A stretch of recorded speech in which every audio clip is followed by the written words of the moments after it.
Hello, good morning. Public and private administration. We already discussed public administration and private administration are the two branches of the wider field, and I try to identify the that what is public and what is private administration.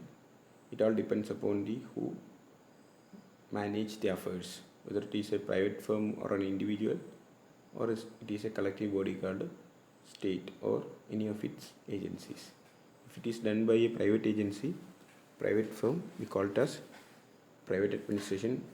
If the administration is done by a government agency, we call it as public administration.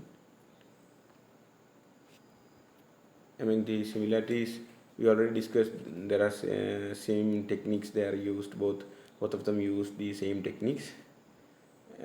Regarding the efficiency is the main motto of both public and private administration. Same techniques that we already discussed, whether it is public administration, private administration, the same qualification. Same qualifications are followed. If it is a doctor, whether he is working in a public or private firm, should have the same qualification. Providing security to the people who are part of the firm is their responsibility of the administration, both the private and public administration. Administrative structure also remains the same because the hierarchy, which is the basic model of administrative structure, is followed both at private and public administration. Then we are trying to identify here today the difference between public and private administration.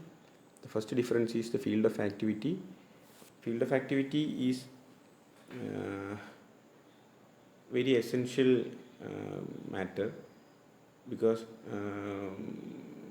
where these institutions, whether it is public or private, functions, it is the field.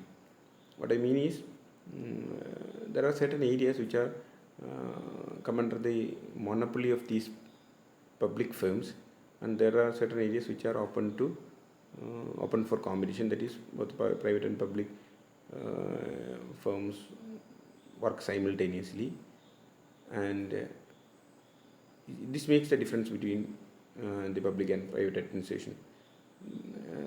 Certain areas like defense, law and order comes under the sole preview of the monopoly of the public functions, but in other areas like aviation, health insurance, banking,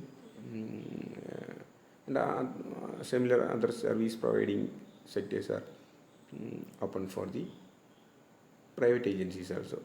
So which comes under the first difference of public and private administration, which field they function, that is the field of activity. And second one is bureaucratic approach. Public agencies, public administrative people blindly follow the laws, past precedents, and they avoid allegations because they follow the set of rules which are already prepared, and they never change a little bit in order to make things happen. But on the other side, when we talk about the public-private administration, they believe in ends. Hence, they are flexible. That means they are not a slave to the laws. അവർ നിയമത്തിന് അടിമപ്പെട്ടല്ല ജീവിക്കുന്നത്. They make themselves more flexible in order to getting things done. No profit motive. Regarding public administration, they are not for creating any profit. Their only motive is to provide welfare to the people. And as we know, in the case of private administration, they cannot afford the laws created as a result of their function. Hence, they believe in making profit. In order to make them profitable, they manage everything. If any law which binds them in creating profit. They make themselves break the law and getting things done. So profit motive is the major difference between public and private administration. Then uniformity of treatment. In public sector, the administrators are treated equally. Everyone is given equal rights and they reap benefits equally.